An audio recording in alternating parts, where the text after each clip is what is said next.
All right, what is up, everybody? We are back with another edition of Everyday Hoops. Hope you guys are having a good one. Today, I'm going to talk about the Timberwolves Lakers series. The Timberwolves were up 3-1. They had an amazing Game 4 win yesterday. I want to talk all about this series here in today's video. Thank you guys for the views on the videos and the shorts recently. I really appreciate it. If you do like the content around here, consider subscribing, liking, turn notifications to all stuff like that. I really appreciate it. We upset a lot. We're on the road to 1,000 subscribers, getting closer and closer as the days go on. So all support on the channel, we very much appreciated. Link to my Twitter and all that stuff down in the description below. And yeah, don't waste any more of your time. Let's get right into it. So the Minnesota Timberwolves were up 3-1 on the Lakers, a 6 seed going against a 3 seed. Minnesota's 1 win away from taking the Lakers out of the first round. Game 4 was absolutely amazing. The first 3 games of the series weren't very close games in terms of the last couple of minutes, stuff like that, but it still has been an entertaining series. Minnesota came out in Game 1, dominated the Lakers on their home court in LA. Game 2, Lakers had more energy, had a really good start to the game, and Minnesota couldn't recover from a bad start, and the Lakers win that one. Game 3, Minnesota comes out, similar to Game 1, where the intensity's there. They get a good all-around contribution from everybody, and they win that game. And then we go into Game 4, where it's a very close first half. The Lakers start off the first quarter really well, with the Timberwolves, not really getting their shots off. The Lakers' offense looks efficient. It's really just Julius Randle out there by himself for the Timberwolves. It's the second quarter, the game flips. The Lakers start turning the ball over. Things aren't going their way. Minnesota starts hitting some shots. Anthony Edwards starts to get himself involved in this game, and it's a close game at halftime. Third quarter is very back and forth. The Lakers start off the third quarter on a 14-0 run thanks to Luka. Austin Reeves finally got going. Minnesota couldn't get things going, and Minnesota's defense was not great in the third quarter as well. It's a lot of open shots, not a lot of communication going on. It was a very tough quarter for Minnesota. Then we get to the fourth quarter, and Anthony Edwards puts his cape on. Ant-Man comes to save the day. Anthony Edwards in that fourth quarter gave you 16 points, hit some big threes, got to the free throw line, got to the rim, made plays on both ends, and he was phenomenal. Naz Reid also as well. Naz Reid came in and had 8 big points in the fourth quarter, hit 2 big three-pointers. Also made the pass to Jaden McDaniels, who got the AL1 dunk late in this one. McDaniels was solid. DiVincenzo's defense and energy as well. And the Lakers couldn't get anything going in the fourth quarter. They shot 5 for 18. LeBron did not score in the fourth quarter. Austin Reeves took the most shots, took 7 shots, and the Timberwolves also forced the Lakers, Austin Reeves, to take the game-tying shot late. And the Timberwolves are now up 3-1 all of a sudden, and they have a chance to end it in LA. This has been just an amazing series for Minnesota, and you see the title I'm saying in this video. Minnesota Timberwolves are very scared right now, the way they're playing right now. And to be honest, the way they're playing right now, the Timberwolves are the second most dangerous team in the Western Conference, only behind OKC. OKC is still the best team and the team to beat out west, but Minnesota is second right now. Minnesota looks dangerous. I mean, the way they've been playing in this series has been great. Coming in, obviously they're underdogs. I picked the Lakers to win this series too, just because I thought LeBron James, Luka Doncic. You have LeBron James, Luka Doncic on the other side of the court, 2 of the best playoff players we have ever seen. It's going to be tough to win. It's going to be tough to beat them. The Lakers have kind of found little things that made it work throughout the regular season. Minnesota has been a very kind of inconsistent team throughout the regular season, but they did get it going late. I thought JJ Redick was going to have some great, schemes and all this stuff. And so far coming into this series, we've seen not only just this series, but I think in the entirety of the playoffs, that superstar talent and having just overriding superstar talent doesn't win anymore. You can win a game or 2 games, obviously, but when it comes to winning a series, you have to have a better overall team. I think we can all admit, even coming to this series, I knew the Timberwolves had a better depth, had a better overall roster than the Lakers did. But I thought, again, having the superstar talent, it's going to be tough to win. When you have that late game, fourth quarter, you have 2 superstars that could control the game. Like, I thought it was going to override what Minnesota could do. But that has been completely flipped on its head, where Minnesota has been the better overall team. Also, coming to the series, you think LeBron and Luka are going to be the two of the 3 best players on the court. Anthony Edwards has been the best player in this series. Anthony Edwards is outplaying Luka Doncic and LeBron James. I mean, that game 4, that fourth quarter for Anthony Edwards was special stuff. I mean, the shots he was making, the things he was doing, the confidence he had, just willing his team to a victory. And Ant has been doing this. I mean, look at the series. He's averaging almost 30 points per game. Almost 8 rebounds. He's out assisting Luka and LeBron. He has more assists than Luka and LeBron in this series. Averaging almost 6 assists, shooting the ball crazy, still shooting 43% from 3 after having an insane shooting regular season. He's still keeping it going. And we've seen this in the playoffs for Anthony Edwards throughout his entire career so far. He's been in the playoffs for the last 3 years, and he has stepped up and shown that like he is when it comes to playoffs, he's a top 5 player in the league when it gets to the playoffs. We saw it in his first year in the playoffs where they're in an 8 seed going against the Nuggets. They lost that series, but Anthony Edwards was special. Anthony Edwards took a game off the champion Denver Nuggets. And honestly, that was like the toughest series the Nuggets played in that entire run was Minnesota Timberwolves and Anthony Edwards, where he had a big game. I think I forgot which game they won. They won one game, and there's another game where he missed a game-winning shot that could have made it a real series. Last year, they came in as underdogs, even though they're the higher seed against a Phoenix Suns team, against Kevin Durant and Devin Booker, swept them. Not only did they win that series, swept them, mopped the floor with them. Anthony Edwards went at Kevin Durant and said, all right, watch this. Then you go to the next series, you take out the reigning champion Denver Nuggets, Nikola Jokic, the MVP, in 7 games on their home court. Took them out. Unfortunately, they lost in the conference finals to Luka and the Mavs. The Mavs were the better team at that point. Luka and Kyrie played really, really, really good. Now we come into this year. There's a 3rd year in a row that he's doing this in the playoffs. He's 1 away from taking LeBron and Luka out in the first round as the road team on their home court. Like he's doing this. I mean, he's got everything right now. And in this series particularly, he's showing just how much of a superstar he is and why there's a world where he might be the best player in the league not too long from now. I mean, we know the scoring he's got. We know he can score on all 3 levels. We know the confidence he has. The big moment, he's there for it. The highlight plays, he's got it. The playmaking. This is the best we've seen Anthony Edwards play make and decision make ever in his career. And he's doing it in this series, and he's making everybody around him better. Defensively, we know he's not afraid to get in that stance defensively and lock in for a couple possessions. He's got the confidence, he's got the swagger, the toughness. He's got everything going in his way right now. And he's showing again in this series why he is such an amazing player. And he's 23. He's 23 years old, guys. He's 23 and he's doing all this. It's insane. But it hasn't just been an Anthony Edwards show. Everybody from Minnesota stepped up in some way. Julius Randle. Let me talk about Julius Randle. We've seen in his career with the Knicks and all that stuff, Randle has never been a good playoff player. We have acknowledged that. Randle has never been a great playoff player. Turnovers, injuries, but just hasn't really fit in the playoffs. This is the most comfortable I've ever seen him look ever in a playoff series. This is the best I've seen him look in a Minnesota Timberwolves jersey the entirety of the season. Like, offensively, he's averaging 22 points. He's shooting the ball super, super well. He's knocking down his 3 ball. He's been aggressive, especially in game 3 and 4. When it's Austin Reeves or Luka Doncic on him, they're giving him the ball and he's attacking the rim, getting to the free throw line, getting his buckets. He's passing the ball really well. He still has turnovers. He has those turnovers for the Timberwolves in this series, but I mean that's gonna come with Julius Randle. And defensively, this is the most locked in I've ever seen him look defensively, especially in that game 4. There were multiple possessions where he was switched on to Luka Doncic and did a good job. There was one where he did foul Luka on a 3-pointer when it wasn't going to be a great defensive possession, but he got a little bit overzealous. But this is the most I've ever seen him lock in defensively too. He's really bought in, and he is doing his job. So we have to give Julius Randle his flowers and his credit for really fitting into this team and finding a way to make an impact. And then Jaden McDaniels. Jaden McDaniels has been the X factor in this series for Minnesota. I mean, Jaden McDaniels is giving almost 20 points per game, shooting the heck out of the ball, and he's guarding Luka Doncic on the other end as well. I mean, you see the games. Game 1, he was aggressive. He had 23, 25, I think. They won. Game 2, he only had 8. They lost. Game 3, he drops 30. They win. Last night's game 4, wasn't great for the first 2-ish quarters, but the second half, he had 2 big 3-pointers, got the and 1 dunk, to show a little bit of aggressiveness.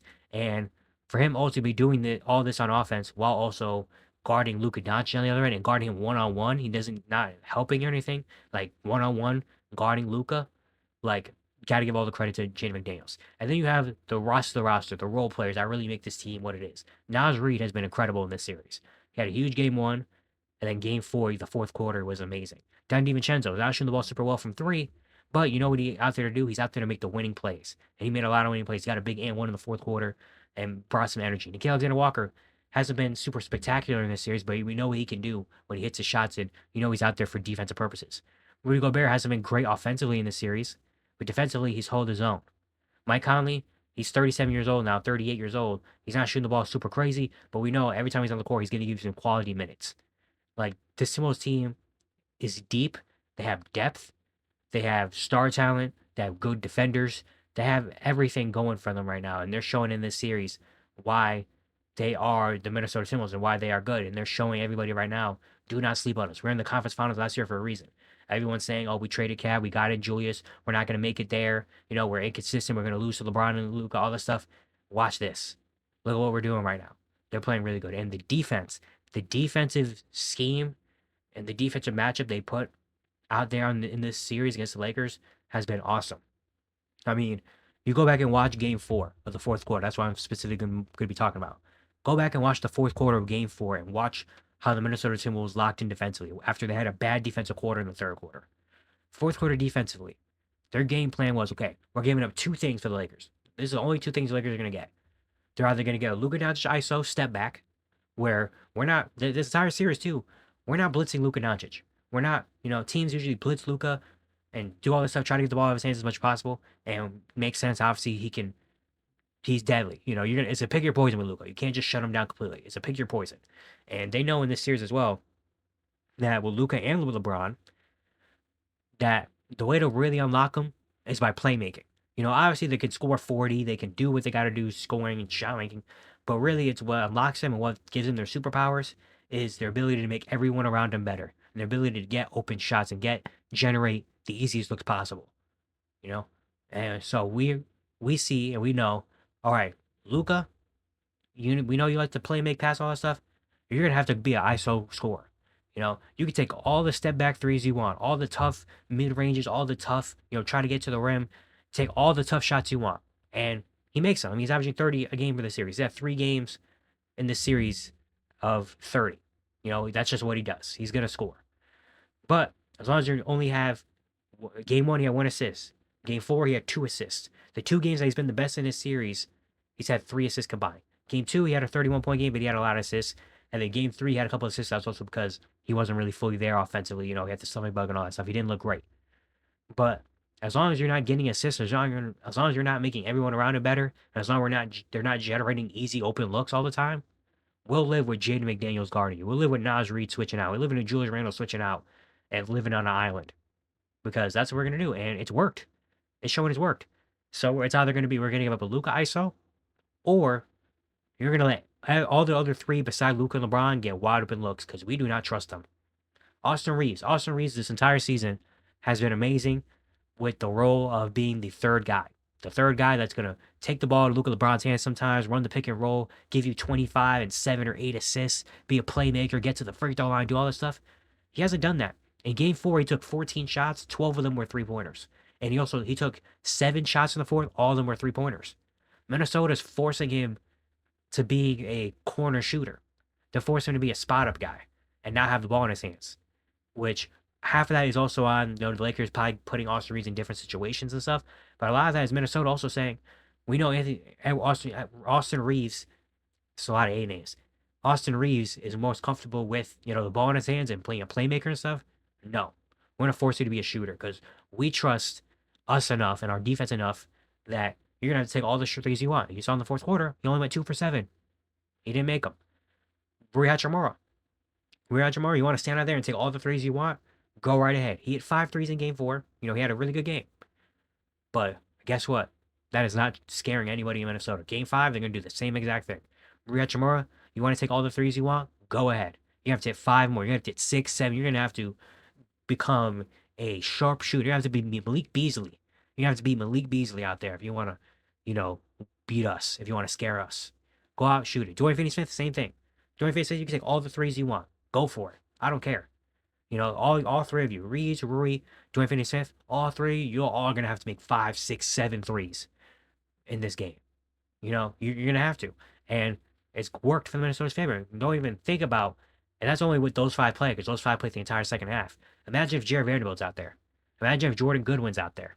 Imagine if Jackson Hayes is out there. Imagine if Gabe Vincent's out there. They're going to do the same exact thing. Y'all can take as many open threes as you want. Go for it. Go ahead. Y'all are going to have to hit 25 threes on us if you want to win. We're going to let you. Go ahead. Do it. And it's worked. It's worked. And for the Lakers side of things, obviously things can be better. Obviously the role players need to be better and knock down more shots and do all that stuff. But also the lack of big men. I think all of the Lakers' weaknesses and flaws that we thought of could happen, the Minnesota Timberwolves are exposing them. And one of them obviously is the big man. Jackson Hayes is averaging 7 minutes per game in this series. Game 4, he played the first 4 minutes, did not touch the court for the rest of the game. And that's just because simply Jackson Hayes cannot do anything in this series. The Minnesota Timberwolves are too big. They have Rudy Gobert And Julius Randle's a really good rebounder. They have Jaden McDaniels. They have Nasri. They have so many big bodies and rebounders out there that Jackson Hayes can't really establish himself because he's an athletic big. Minnesota has a couple athletic bigs and strong bigs too. And when it comes to lob threats and doing all that stuff, Jackson Hayes can do it, but he's not providing you much in terms of on the rebounding aspect or brim protecting aspect that, you can't just leave him out there just to catch lobs. Like eventually it's going to get exposed. And that's also a big reason why Luka only isn't having that many, playmaking assists and why the Timberwolves feel more confident in playing the defense that they're playing on Luka Doncic is because Jackson Hayes is not a threat at all in the court. That's actually probably love when Jackson Hayes is on the court. Because, like, okay, he's like, we're good. And they don't have any other big body that can really combat that. So Lakers are always going to have a size difference on this. I mean, Minnesota is out rebounding them by 7 in this entire series. They have 47 offensive rebounds compared to 40. And in game 4, the offensive rebounds are huge. The first half, a lot of the first half, Minnesota couldn't shoot. They were keeping in the game because of the offensive rebounds and getting extra opportunities and extra possessions. And when you're a team giving up so many extra opportunities and extra possessions, it's tough to win like that. I mean, Rudy Gobert has 10. Jaden McDaniels has 10 offensive rebounds in this series. Aiden has 9 offensive rebounds in this series. Mike Conley has 5 offensive rebounds in this series. Like, you just can't give extra opportunities like that, It's really, really tough. And the Lakers, it's just rough for them. Again, all the flaws, the no big men, the lack of real spacing, and also with Minnesota having so many other wing perimeter defenders. Lakers have a lot of wings that can fly around and stuff, but Minnesota has that too. Minnesota has all the wings and all the guard wings that can guard and can fly around too and can guard anybody. So that is not working in your favor either. Especially when you have Luka Doncic, LeBron James, 2 guys that are perimeter maybe not perimeter centric, but you have a team that has to be perimeter centric because you don't have a lot of big men play, and you're a team that also they have to rely a lot on jump shots. They have to rely on, Austin Reeves hitting shots, Reggie Murray hitting shots, Dwayne Finney-Smith hitting shots, the bench hitting shots. The only guys really putting pressure on the rim are Luka and LeBron. And we also have Rudy Gobert, one of the best rim protectors in the game. So we feel comfortable with the defense that we're playing right now and forcing all of you guys to shoot and have to have Luka and LeBron come to the paint and going one-on-one, and trying to, beat the man off the dribble. And now you have Rudy Gobert right there. So Minnesota is really just like the matchup and the scheme that they're playing right now is beautiful. They're playing some amazing basketball. And when you think about it like that and see what they're doing, there's no really, you see why they're up 3-1. Because they just have been the better team. They have played the better basketball. And things are just going their way right now. And when it comes to the rest of the playoffs, Minnesota is going to be a tough team to beat. In Minnesota, the next matchup is going to have to be whoever wins out of that Warriors-Rockets series. And I honestly feel comfortable with the Timberwolves beating both of those teams. If the Warriors do make it out, which looks more likely with the Warriors, I think the Warriors can run into kind of some same issues where the size difference is going to be there. I mean, Rudy Gobert and Julius Randle can feast. Now the Warriors have a Draymond Green. The Lakers don't have that. So the Warriors are going to have something with Draymond Green down there. But also, again, they have the perimeter defense where they're just going to try to force Steph, to take tough shots. Force Steph to take tough shots. We have, McDaniels. We have Nikhil. We have DiVincenzo. We have all these guys. We have Ant is not afraid to guard. Mike Conley's not afraid to guard even though he's old. Like, we have so many things. Like, if Julius Randle can continue to be aggressive and Jaden McDaniels of those two, I think those two right there, McDaniels and Randle, those two are going to help Minnesota get as far as they possibly can. Because if those two can continue to be aggressive and Julius Randle can still hit his shots and still play this type of basketball and Jaden McDaniels can still have that aggressiveness that he's had so far in the playoffs, those two are big X factors because those are guys that are going to help it. We know Anthony Edwards can do his thing. We know Anthony Edwards can give you 40, can have these big games, do all this stuff. We know they can be solid defensively. But when Randle and McDaniels are also getting 20-something points and 25 points and hitting threes and getting to the free throw line and doing all that stuff, it's going to be tough to beat this Minnesota Timberwolves team. So Minnesota, they're scary right now, man. They're playing some great basketball. They're very scary right now. Obviously, they have to close out the series still. There's still more basketball to play. They still got to win another game, move on. But do not sleep on what these Minnesota Timberwolves are doing. And they are putting on a clinic right now against the Lakers. But yeah, it's going to be it today. Hope you guys enjoyed. Stick around here for all playoff basketball. We recap games. We do all stuff here. So stick around. Once again, if you like the content around here, consider subscribing, liking, turning on notifications, doing all stuff like that. Really appreciate it a whole lot. Once again, we're on the road to 1,000 subscribers. So support on our channel. We very much appreciate it. And yeah, I'll see you guys tomorrow.